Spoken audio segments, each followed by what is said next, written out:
ይህም ዜማ ይላል ከግዕዝ ከአራራይ ከሶስት አይወጣም አይወርድም፣ ሁለትም አይሆንም፣ አራትም አይሆንም፣ ሶስት ናቸው።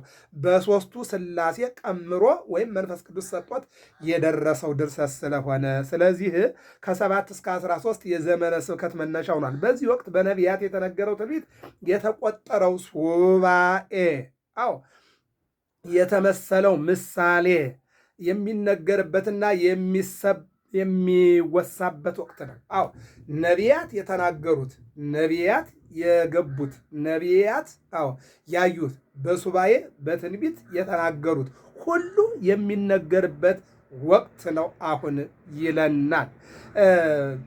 በብዙ ነገር ወበብዙ መክፈልት አይድአ እግዚአብሔር ለአበዊነ በነቢያቲሁ እምትካት። እንርገመው። በብዙ ነገር ወበብዙ መክፈልት አይዳ እግዚአብሔር ለአበዊነ በነቢያቲሁ እምትካት። ወደ ትርጉሙ ስናመጣው ከጥንት ጀምሮ ይላል እግዚአብሔር በብዙ አይነትና በብዙ ጎዳና ለአባቶቻችን በነቢያት ተናገረ። ዕብራውያን 1:1 ላይ የምናገኘው ኃይለ ቃል ነው። አባቶቻችን ትንቢትን የተናገሩ፣ ቅዱስ ጳውሎስ ደግሞ በደረሰበት ዘመን ይህንን ነገር ተናገረ። እንርገመው። ምን አለ? ከጥንት ጀምሮ አለ። ለዚህ ነው ኢየሱስ ክርስቶስ ዘትማልም ወይወም ወክም መውቱ እስከ ለዓለም። እግዚአብሔር አንድም ኢየሱስ ክርስቶስ ትናንትናም ዛሬም ያው ነው። ቅድመ ዓለምም እግዚአብሔር ነው። ዓለምን ፈጥሮ እግዚአብሔር ነው። ዓለምን አሳልፎ እግዚአብሔር ነው። ስለዚህ ቅድመ ዓለም የነበረ ዓለምን ፈጥሮ የሚኖር ዓለምን አሳልፎ የሚኖር ማን ነው? እግዚአብሔር ነው ይለናል። እንግዲህ ከዚህ ቀጥለን የምናየው ነገር ቢኖር ነቢያት ትንቢት ተናግረዋል፣ ሱባኤ ቆጥረዋል። እሱም በተመለከተ ያለውን መረጃ አጠር መጠን አድርገን እናቀርባለን። የጊዜ ባለቤት እግዚአብሔር እኔንም እናንተንም ያስተምረን። አንድ ሰው ያነባል፣ ብዙ ሰው ይመለከታል። አንድ ሰው ያቀርባል፣ ብዙ ሰው ደግሞ ይሰማልና ለእኔ መናገርን ለእናንተ ማዳመጥና ማስተዋልን እንዲያድለን የአምላካችን የእግዚአብሔር መልካም ፈቃድ ይሆንልን። እንደ ነቢያት ትንቢት መናገር፣ እንደ ነቢያት ሱባኤ መግባት ባንችል የነቢያትን ሱባኤ እንድናስብ የነቢያትን ትንቢት እንድናነብና የነቢያትን ምሳሌ ጆሮአችን ሰምቶ አእምሯችን አስተካክሎ ልቦናችን ይዞ ሕጉንና ትእዛዙን አክብረን አስከብረን እንድንኖር የእግዚአብሔር አምላካችን መልካም ፈቃድ ይሁንን። ምክንያቱም ሰው 3 ነገር ያስፈልገዋል። አማኝ፣ ታማኝ፣ አሳማኝ። በዚህ ውስጥ እንድናልፍ እግዚአብሔር ይርዳል። እንግዲህ ምንድን ነው የሚለን? ስለ ጌታችንና ስለ እመቤታችን ስለ ድንግል ማርያም ነቢያት 5500 ዘመን ምሳሌ መስለዋል። በአዲስ ኪዳንም ጌታ ራሱ ተናገረ ይላል፣ ወይም ደግሞ ያለ ምሳሌ አላስተማረም ይላል። እነዚያም ምሳሌ እያስተማሩና እየተነበዩ አልፈዋል። ጌታም በመዋዕለ ስብከቱ ሲያስተምር ለገበሬው በዚያው በግብርናው፣ ለነጋዴው በንግዱ፣ ለቤት እመቤቷ በልጆቿ በአስተዳደግና በቤቷ፣ ለካህናቱ በክህነታቸው፣ ለመምህራኑ በአስተማሪነታቸው፣ እንዲሁም ደግሞ ለሰራዊቱ በጥበቃው ደረጃ፣ ለባህታዊኑ በብህትናቸውና በጽናታቸው፣ ለሰማዕታት ደግሞ በማለፋቸው በዚህ የአስተምሮ አልፏል መድኃኒታችን ኢየሱስ ክርስቶስ። እኛም ደግሞ ያንን እየሰማን ይህንን ክፉ ዘመን እንድናልፈው የአምላካችን የእግዚአብሔር መልካም ፈቃዱ ይሆንልን። ረዳኤተ አዳም እመቤታችን ረዳኤተ አዳም ትባላለች። ለማርያም ድንግል ሰመያ ረድኤተ እስመ ለትምደሰብ ኮነት ሕይወተ ይለናል። ለማርያም ድንግል ሰመያ ረድኤተ እስመ ለትምደሰብ ኮነት ሕይወተ። ድንግል ማርያምን ረዳት አላት፣ ለሰው ወገኖች ረዳት ሆናለችና ይላል። ይቀጥልና ወላዲተ ቃል ድንግል ማርያም ተስፋ አዳም ወሔዋን ይላታል። ተስፋ አዳም፣ ተስፋ ማለት ወደፊት እዚህ ደርሳለሁ፣ ይህን አገኛለሁ፣ ያጣሁትን ያሰብኩትን በዚህ በኪዳን ላይ ምን ይላል? ወዘእንበለ ንሳል ይውፍቶተነ፣ አይደለም ለምነ ነው አይደለም ጠይቀ ነው ለእኛ የሚያስፈልገንን አውቆ የሚሰጠን አምላክ አለ። ክብርና ምስጋና ለስሙ ይሁን። እኛ ስለጠየቅነውና እኛ እነሆ ስላልነው ሳይሆን የሚያስፈልገንን አውቆ የሚሰጥ አምላክ። በነገራችን ላይ እኔ ወንድ ልሁን ብሎ ጠይቆ የተፈጠራለ? እኔ ሴት ልሁን ብላ ጠይቃ የተፈጠረቻለ? የለም። ምናልባት እናት ወንድ ልጅ ልውለድ፣ ምናልባት እናት ሴት ልጅ ልውለድ፣ ምናልባት አባት ወንድ ስጠኝ፣ ምናልባት አባት ሴት ስጠኝ ብሎ ሊሳል ይችላል። ነገር ግን በእናቱ ማኅፀን ወንድ ልሁን፣ በእናቷ ማኅፀን ሴት ልሁን ብላ የተፈጠረች የተወለደችም የለችም፣ ልትኖርም አትችልም። ስለዚህ እሱ በፈቃዱ ነው ወንድም ሴትም እያደረገ ወደዚህ ዓለም ያመጣን። እኛ ምናልባት በሰውኛ ደረጃ ላይ ወንድ ሲወለድ ሴት ሲወለድ የራሳችን መላምትና ንግግር ልናደርግ እንችላለን። አይደለም፣ ሰው አይደለም በማኅፀን ያለውን ወንድና ሴት ሊያደርግ ይቅርና የራሱን ፀጉር እንኳን መቁጠርና ከሰውነቱ ላይ ቁመት መጨመርና ሌላ ማድረግ አይችልም። በቁስ ካልሆነ በስተቀር በስነ ተፈጥሮ ማድረግ አይችልም። ምናልባት ቁመት ለመቀጠል ጫማ መቀጠል፣ እንደገና ደግሞ ወፍራም ለመሆን ልብስ መጨመር፣ ቀጭን ለመሆን ብረት ማንሳት፣ መዝለል ሊሆን ይችላሉ። ያ ስነ ተፈጥሮ አይደለም፣ መቀጣጠል ነው የሚሆነው። ነገር ግን በስነ ተፈጥሮ ወንድ አድርጎ ሴት አድርጎ የሚፈጥር እግዚአብሔር ብቻ ነው። ቀይ አድርጎ ጥቁር አድርጎ የሚፈጥር እግዚአብሔር ነው።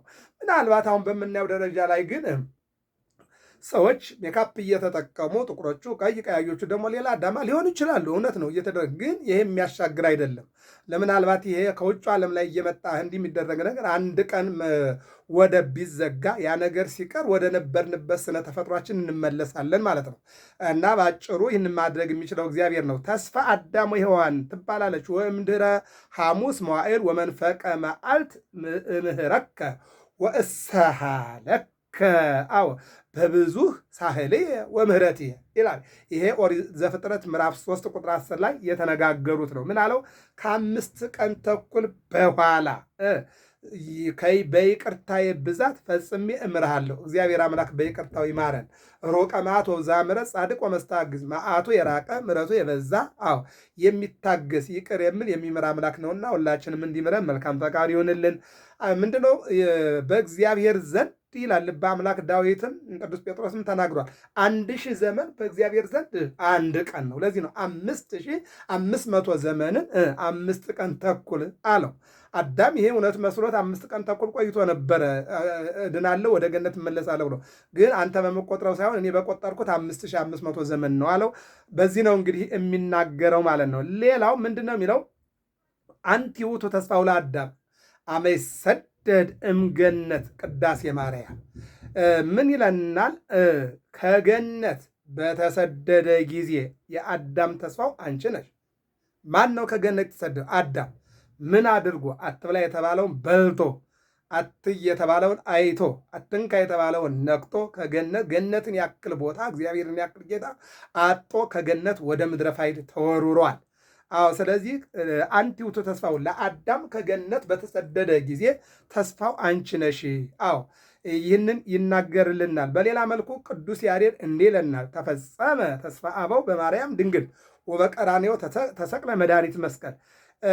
የአበው ተስፋ በድንግል ማርያም ተፈጸመ፣ በቀራንዮም አዳኝ የሆነ መስቀል ተተከለ።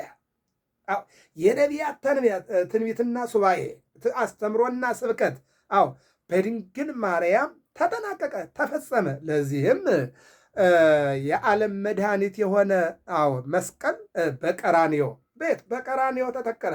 ይእቲኬ ቀራንዮ መካነ ተፈጥሮቱ ለአዳም ወመካነ መቃብሪሁ። ቀራንዮ ማለት አዳም የተፈጠረባት የተገኘባት አንድ ጭብጥ አፈር መድኃኒዓለም እግዚአብሔር ወስዶ ሰው ያደረገባት ቀራንዮ። መጨረሻ ላይም ደግሞ አዳም በ830 ማለት በ930 ዓመቱ ሲያርፍ የተቀበረባት በመጨረሻም መድኃኒዓለም በዚህ ቦታ ላይ ወመካነ መስቀሉ ለክርስቶስ ኢየሱስ ክርስቶስ በመስቀል ላይ ተሰቅሎ ቀራንዮ ላይ አዳምን ወደ ገነት መልሶታል። ክብርና ምስጋና ለስሙ ይሁን። የዋሃቱ ለአቤል የአቤል ደግነት ተብላ ትጠራለች እመቤታችን። ወአቤልሰ ኮነ ሎቱ ልብ ጥዑም ወኮነ ይደነግጽ ለአቡሁ ወለእሙ። እንዲህ ይላል፣ አቤል ቅን ልብ ተፈጠረለት፣ ለአባት ለእናቱም ብትት የሚል ሆነ፣ የሚታዘዝ ሆነ ይላል። አቤል። ቃየል ግን ክፉ ነበረ፣ ለአባቱም ለእናቱም አይታዘዝም ነበረ የሚለውን ይተረጉማል። ምንድን ነው የሚለው? እመቤታችን ሂሩቱ ለሴት የሴት ቸርነቱ ትባላለች። ሂሩቱ ለሴት የሴት ቸርነት አንቺ ነሽ እንዲል እመቤታችን ማርያም ምግባረ ሄኖክ ይላታል፣ ወይም ምግባረ ሄኖክ የሄኖክ መልካም ስራ ትባላለች። ሄኖክ አካሄዱን ከእግዚአብሔር ጋር አደረገ። ስለዚህም ሄኖክ አንድም ሄኖክን ሞት አላየውም። ምን ሆነ? ተሰወረ። ለምን? አካሄዱን ከእግዚአብሔር ጋር ስለአደረገ። ወምግባራቲሁ ለሄኖክ ይላል።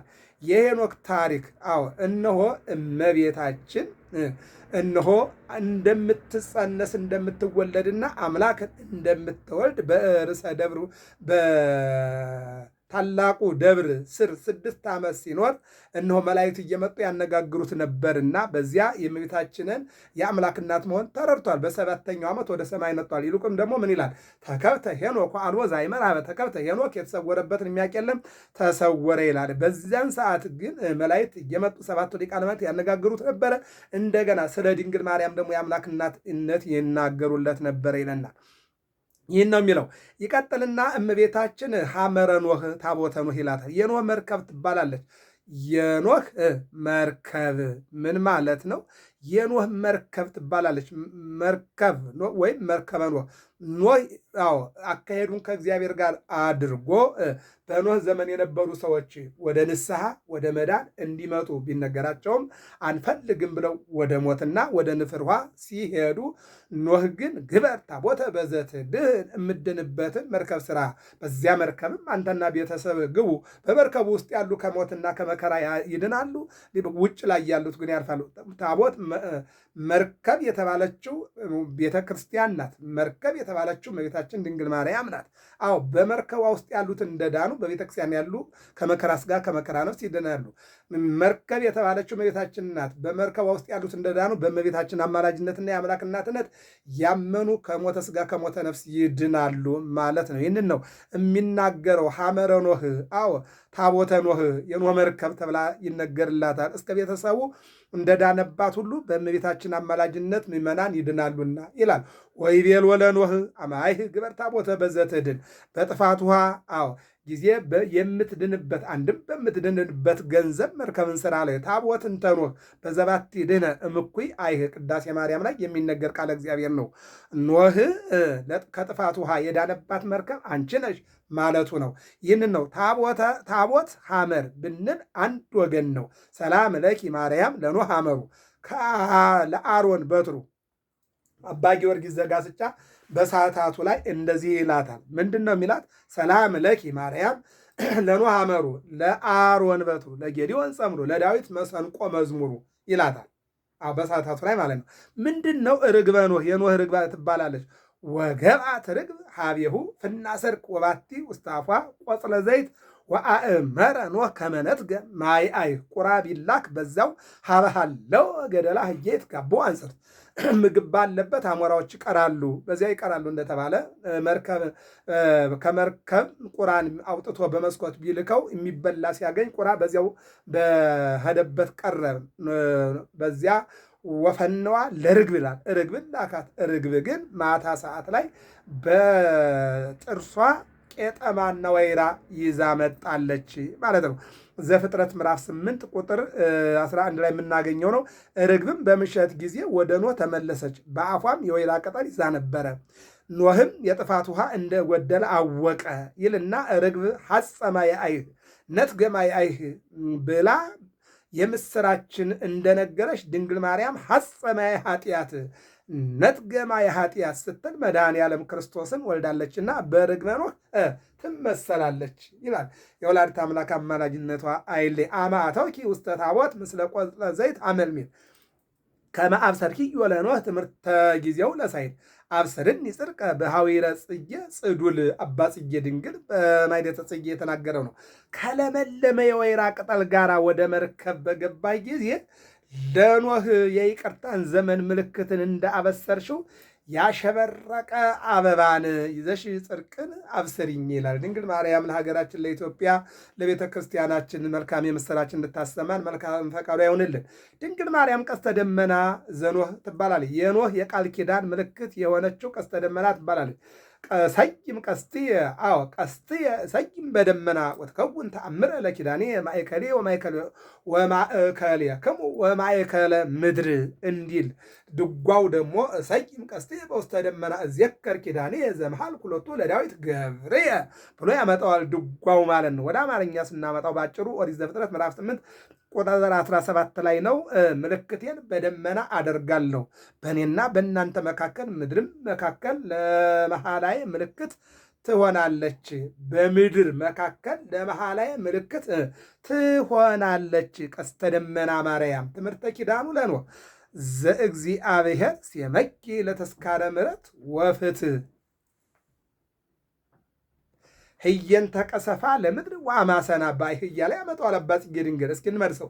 ቀስተ ደመና ማርያም ትምህርተ ኪዳኑ ለኖህ ዘእግዚአብሔር ሲመኪ ለተስካረ ምሕረት ወፍትህ። አዎ ለምሕረትና ለፍርድ መታሰቢያ አድርጎ ያኖረሽ የኖህ ቃል ኪዳን መታሰቢያ ቀስተ ደመና አንቺ ነሽ። አዎ ድንግል ማርያም ሐመረ ኖህ ከጥፋት ውሃ የዳነባት መርከብ የእመቤታችን ምሳሌ ናት። ለኖህ ሐመሩ እንዲል ድንግል ማርያም ቡራኬው ለሴም ወክፍሎቱ የሴም ቡራኬ እና እድል ፈንታው አንቺ ነሽ። ይትባረክ እግዚአብሔር አምላኩ ለሴም ወይኩን ከነአን ገብሮ ወያርህብ ብሔሮ ለያፌት ወይድር ውስተ ቤቱ ለሴም ይላል። ኦሪት ዘፍጥረት ምዕራፍ 9 ቁጥር 27 ላይ እንዲለናል የሴም ፈጣሪ እግዚአብሔር ይመስገን። አዎ ከነአን የሴም አገልጋይ ይሁን፣ እግዚአብሔር የያፌትን ሀገር ያስፋ፣ በሴምም ቤት ይደር ብሎ ኖህ ከወይኑ ስካር ከነቃ በኋላ ሴምን መርቆታል። እሱስ ምንድን ነው ከተባለ ከጥፋት ውሃ በኋላ ኖህ ወይን ተከለና የወይኑን ፍሬ በላና ሰከረ። ሰክሮ ሲተኛ ራቁቱን ነበረ። ራቁቱን ሲሆን ካም የተባለው ልጅ ለወንድሞቹ ሄደና አባታችሁ ያውላችኋልና ራቁት መሆኑን ለወንድሙ አባታችን አላላቸውም። አባታችሁ ያውላችሁ ራቁቱን ወርቆላችኋል አላቸው። ሁለቱ ልጆቹ ግን ሴምና ያፌት ጋቢያቸውን የኋሊት የአባታቸውን እርቃን ላለማየት ወደ ኋሊት ይዘው ሄደው አባታቸውን አልብሰውታል። ይህንን ምንም ስካር የፈለገ ቢሆን ልብ ስለማያጠፋ ልጁ ያደረገውንና እነዚህ ሁለቱ ልጆቹ ያደረጉለትን አውቆ ሴምንና ያፌትን ሲባርክና ካምን ደግሞ ሲረግም እንመለከታለን። ይህንን ነው የሚነው አንቲ ውእቱ መያጢተ በረከት ለሃበ ሴም ዘይልቅ እመንገለ ካም ወያፌት ይላል። ከካምና ከያፌት ዘንድ ታላቅ